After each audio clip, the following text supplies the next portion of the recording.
The end draws near. Magritio, Turinos.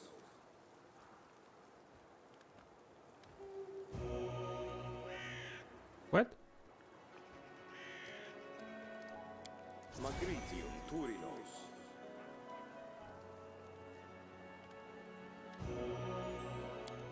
Does it even heal anything?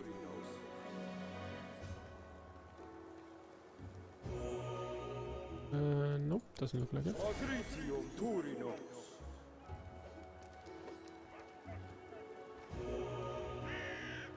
Well, that healed one.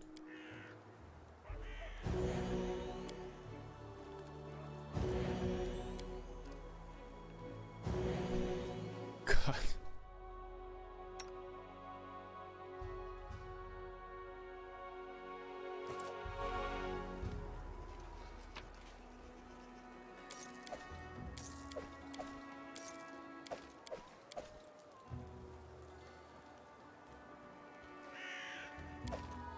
And I had hoped I could sell some stuff here.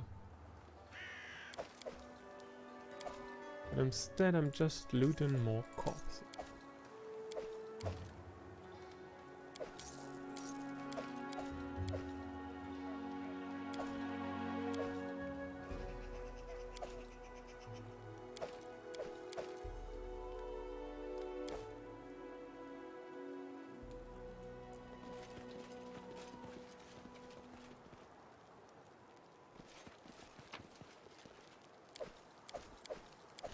At least I have those burners again.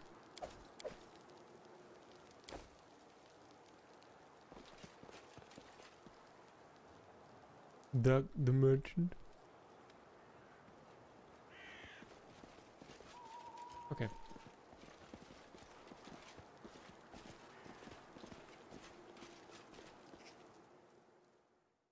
Hey Doug, I killed your friends. Can I sell you some stuff from their corpses? Show me your wares.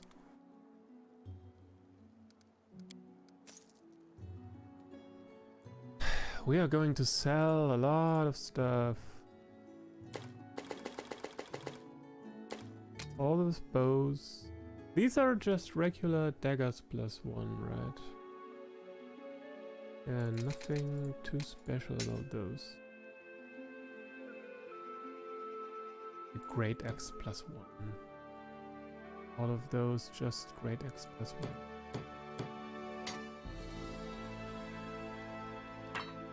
A regular greatsword. Yeah, regular masterwork weapons.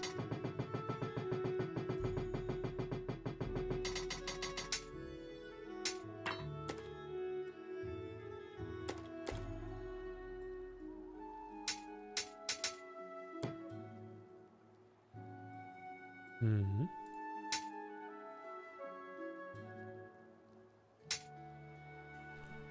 The Menace Storm, well, I'm going to keep it. The Honorary Shock Greatsword +1, yeah, I'm going to keep this. Two-plated sword +2. No, we can sell this.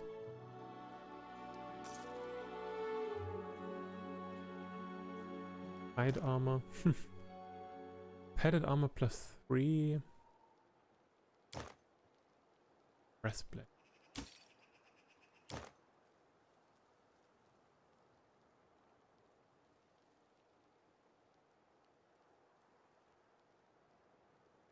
Regular Ring of Protection +1.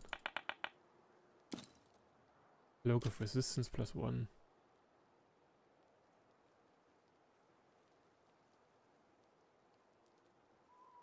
Ah.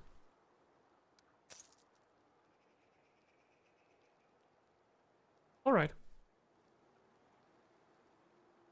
We got rid of a lot of stuff.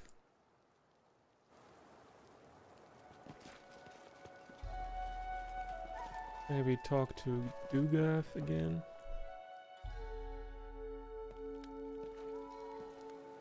They died meaningless deaths. But we could be friends, you and I, Baroness. It always ends this way. Creatures like her breed ill blood between people. And then good fighters die, for no reason. Disgusting. Look, it's not even a human.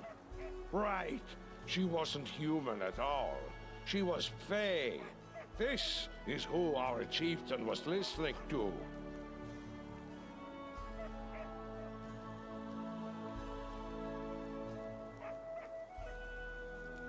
The barbarian pulls the hood off the dead sister's head and frowns. She really has no face.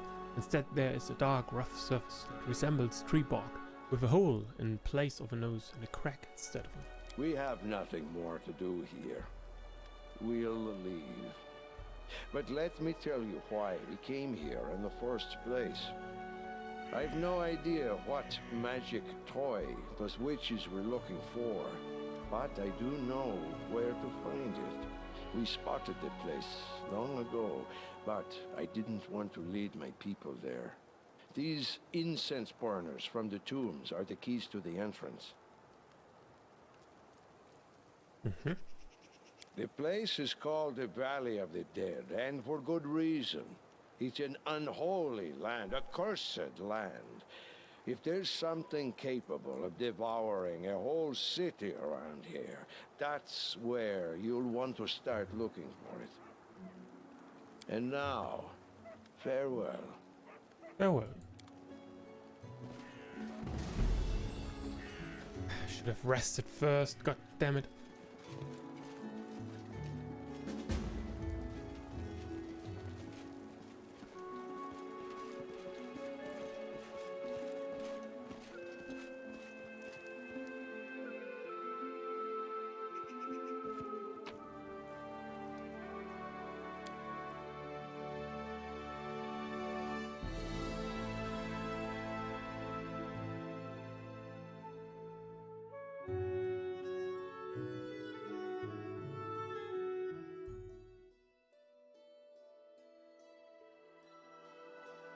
So now we're heading all the way down here.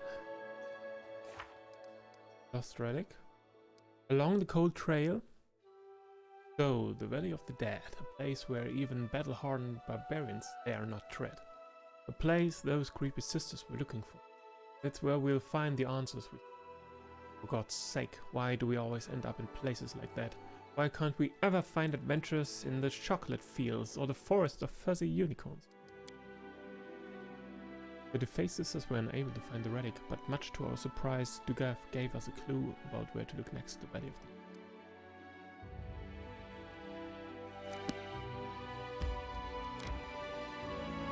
the... Okay. Adventures can wait.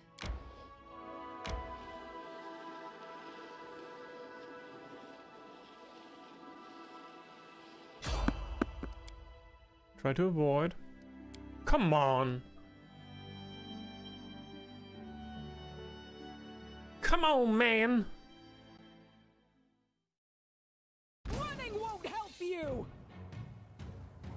Goblins, really? I grant you death.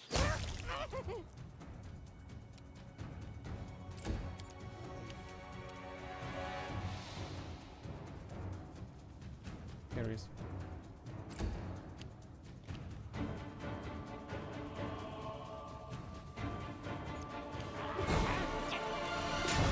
Just hurt yourself.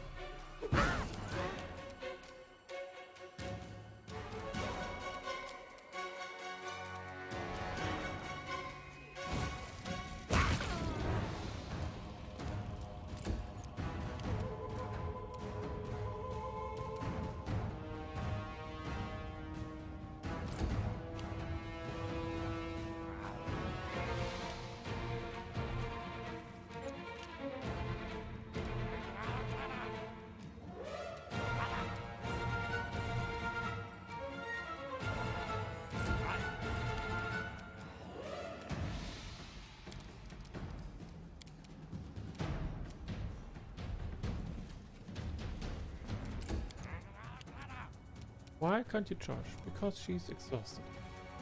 They go down! Fatigued. Fatigued. Cannot hide from me.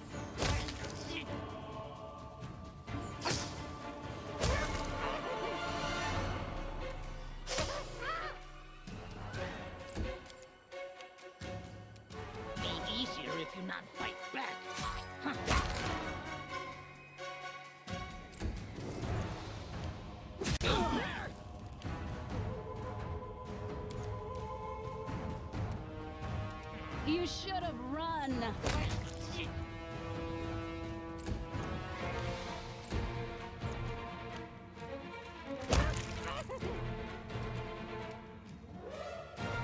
More? Yeah.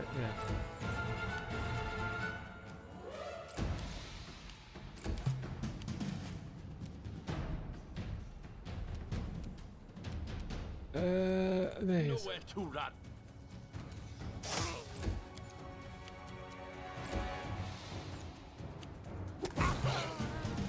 Okay.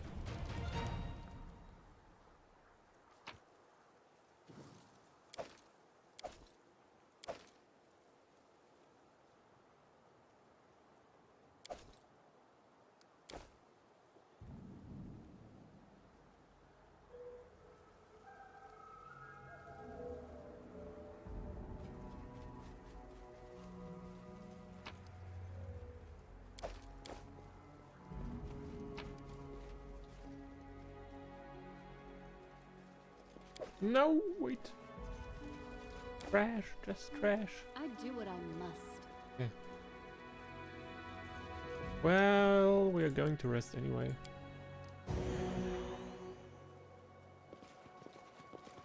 I'm off.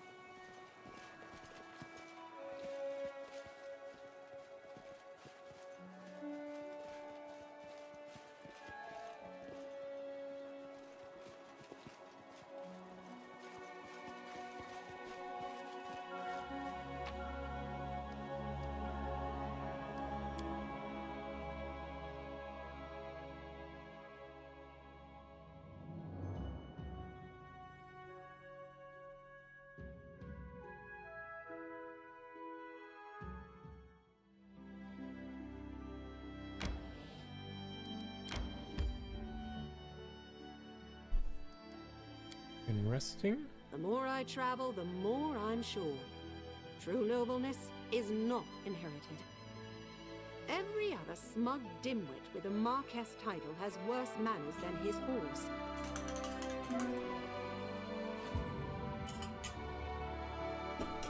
My Hydra blade.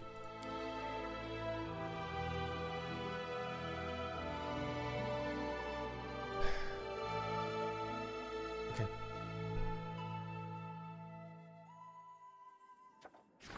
There's a scandal in the capital.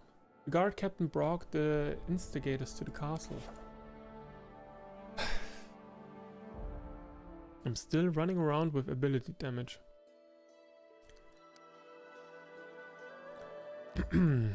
Let's head to town real quick.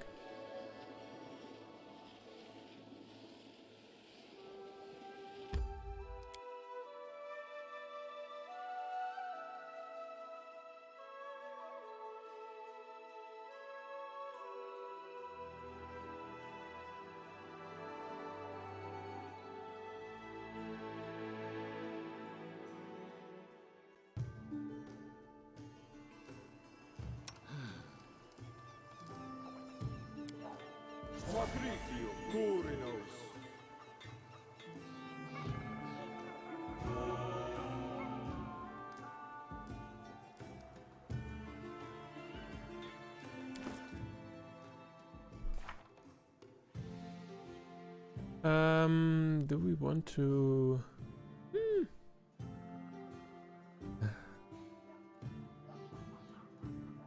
Maybe get rid of this and get another restoration. Maybe better.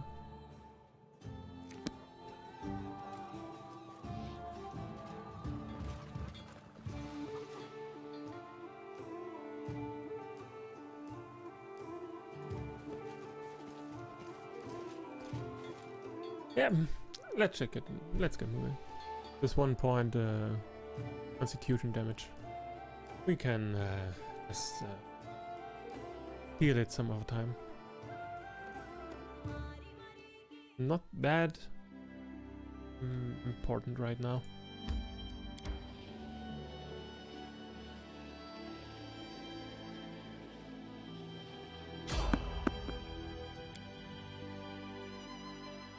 Peaceful.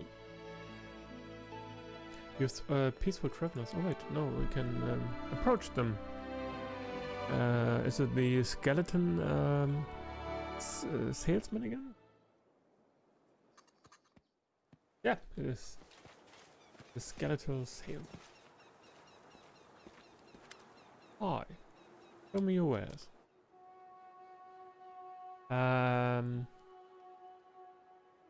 Adamantine half plate. Athlete gloves. Mobility and athletic skill check. Against undead creatures. Oh, this could be quite useful now, but 25,000. Okay. Helmet of confidence.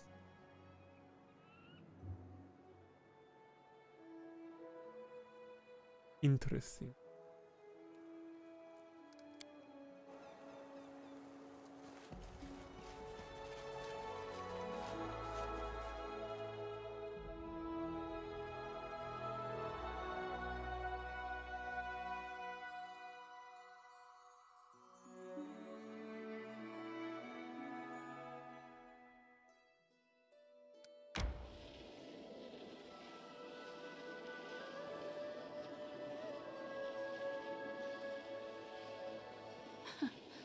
Adventures can wait.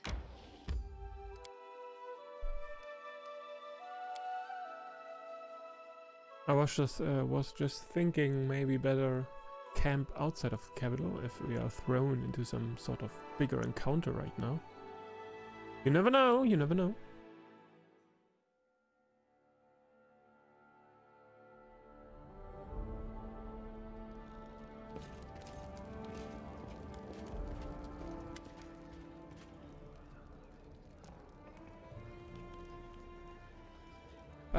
The captain's usually untroubled face is dark with rage. Your Grace, please forgive me for distracting you from important matters, but you are the only one who can talk some sense into those hotheads. They had an argument in the middle of the street, yelled so much your subjects called the gods. But what can they do about Lady Valerie? Plus, Evald hasn't done anything illegal. It's not like I can put them in jail. Valerie? Valerie, explain yourself. Valerie looks down, ashamed. I humbly beg your forgiveness, Mara. I failed to control my temper and besmirched not only myself, but you as my leader. The girl cast a burning glance at the man in sophisticated attire standing beside her. Unfortunately, I was provoked. Evil the Silver-Tongued. The man catches Valerie's glance and gasps with indignation. Isn't that so? So it's... Ah, forgive my manners, your grace. Allow me to introduce myself. Evald the Silver-Tongued from Brevoy. It's a pity we meet under such circumstances, but this, so to speak, sweet lady insulted me, if you please, in front of my audience, halted my performance and embarrassed me in front of the entire tavern. Would you please be so kind as to rein this lady in? Valerie is apparently trying to control herself, but telltale red spots flare on her face. I noticed that someone pinned a disgusting pasquinade next to the tavern entrance. Something about a bright bird who lost its feathers? That's abominable insolence. Yes, I won't deny I'm guilty. I lost my temper, but who wouldn't have? A what? What is a pasquinade?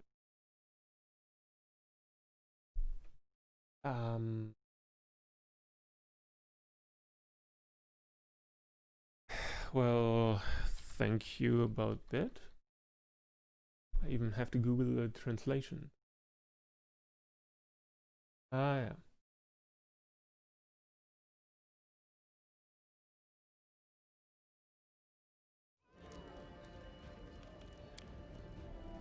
Evald gasped with indignation.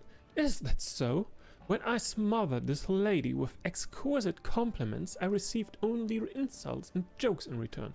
When I came to her with gifts, begging her to become the muse for my greatest work, I was ridiculed and sent away like a snotty boy. And now the moment I start to pursue my art away from this good lady, she seeks me out and says I'm guilty of spiteful slander. What shall I do? I'm but a slave to my inspiration, which is sent to me from above. Evald smooths down his hair and adds, and while we're on the subject of my poetry, it's really not that bad.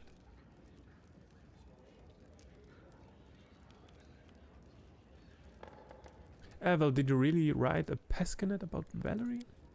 Evald clasps his hand to his chest ostentatiously. Forgive me!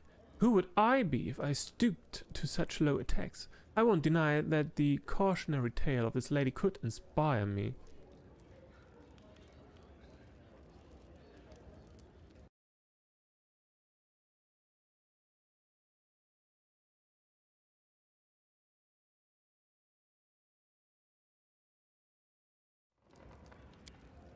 How can you listen to this feather brain? Of course, in the face of justice, he's ready to disown his own parents. And if I'm allowed to continue, let me say what this passionate was devoted to. The sad position of the arts in lands. Forgive my frankness. Anyway, the good lady is unlikely to understand what allegory and poetic hyperbole are. The captain shakes his head sadly. Don't even try, your grace. I'm afraid even Abadar couldn't get to the bottom of this ball of accusations. Evald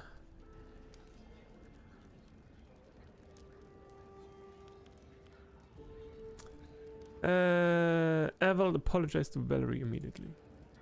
Evald opens his mouth but says nothing. Finally he starts enunciating words one by one. My only transgression is loyally serving my patroness, the beautiful Shellen, who sends me inspiration, and never hiding from this world a single word that's born in my heart. But since my honesty and openness are so offensive to this good lady, then so be it. I apologize for insulting you with all my heart. Valerie purses her lips. She seems to want to reply to Evald's monologue, but in the end, she's changed her mind and just nods. That's nice. You let some steam off and worked some things out. At least now I can let you go, hoping you won't scare our good people anymore. Your Grace, I'll go too, but please keep an eye on Valerie. I don't know what demon has got into her, but she's not herself lately. At first she just snapped, then she started getting into fights with everyone about stupid things, and now she's dragged this bard out of the tavern by his collar. I'm afraid it might come to real violence. What do you mean hasn't been herself? She's got defensive, can't say a word to her. We've been careful around her since the captain runs a finger across his face meaningfully. I'm close to ordering my lads to keep an eye out for her in the streets, to make the common people's lives a little calmer. You think Valerie could hurt someone? Well, I wouldn't say that. The Valerie I used to know would never harm anyone without good reason, but the old Valerie seems to be gone, so I don't know what to expect from her.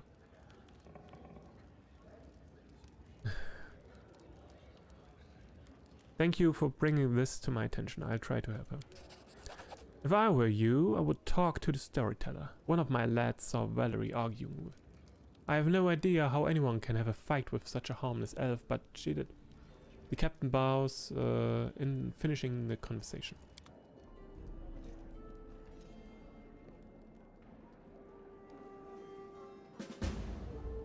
Okay. Can I take a rest first, please?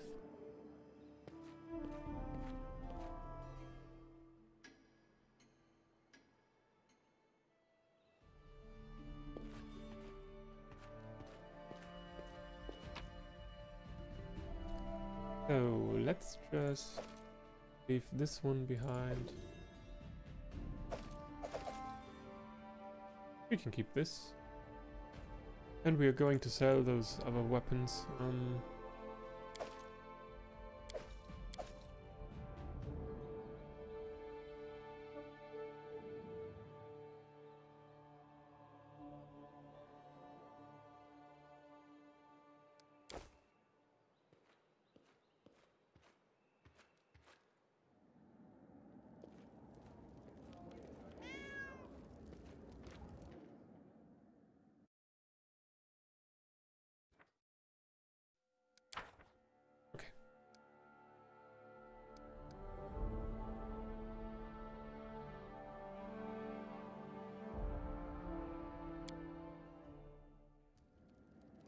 In due time.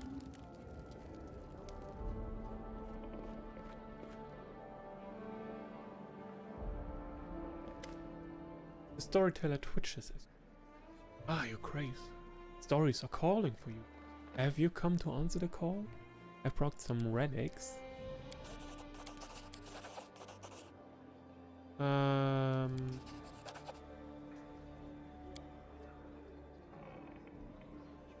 captain of the guard told me you had a fight with Valerie. The storyteller lowers his head sorrowfully. Alas, this is true. Believe me, I didn't want to fight, but my fool curiosity wounded Valerie's pride. I will apologize to her the first chance I get. What was the fight about? I asked Valerie if she still had anything related to the Eternal Rose Order from back when she was a novice. An innocent question, but she took it as impudence or insult. Please don't blame her. I am to blame for what happened. Do you think Valerie has been acting strange lately? What can I say? We are not that close. She has no interest in the things that matter to me, and I prefer the world of ancient heroes and old legends, not the fuss all around us here and now. So I don't have an answer to your question. But I know that those who consider Valerie a close companion might be hurt by her words. Yesterday I talked to Lindsay, and when I mentioned Valerie, I heard sorrow and tears in it. Maybe the tireless chronicler is having a tough time for the very same reason that you honored me with your visit today. That's all I wanted to know. I'm there. Talking to Lindsay next. Isn't she right here? Have you noticed anything strange about Valerie lately? Lindsay lingers, then sighs dully. I had a fight with her, a big one. Well, I wanted to talk to her about the best way to describe her hair color in the book, and she... Lindsay pouts. She said my book is trash, and I'd be no better if I busied my time with... I won't even repeat it.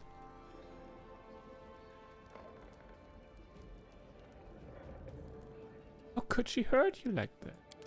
Yes, I mean, wait. Lindsay licks her lips. I wasn't hurt, it just... Oh, it doesn't matter. To be honest, Valerie hasn't been herself lately. She's usually polite, though she can be cold at times, but now it's like she's changed. And it's all after, you know, Lindsay gathers her strength, after she got that scar. I talked to her before, and she wasn't very nice that time either. She's gotten so spiteful after she got hurt, though she keeps saying she doesn't care. Okay. Just don't leave her out. Yeah, okay, that's your normal text. Talk to Valerie.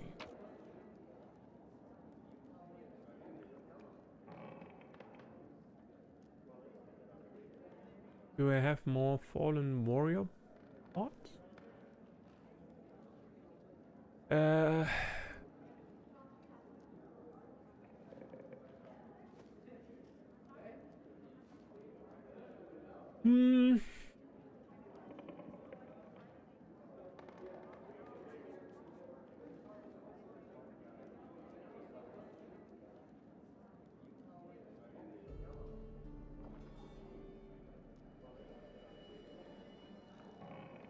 Why is this here?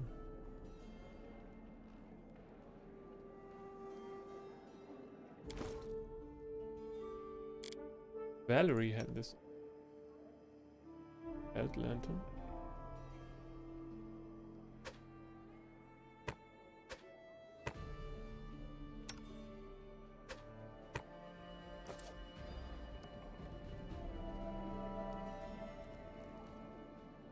Oh yeah, it was just that one. Okay. It's not that important. Okay, we're going to talk to Valerie now.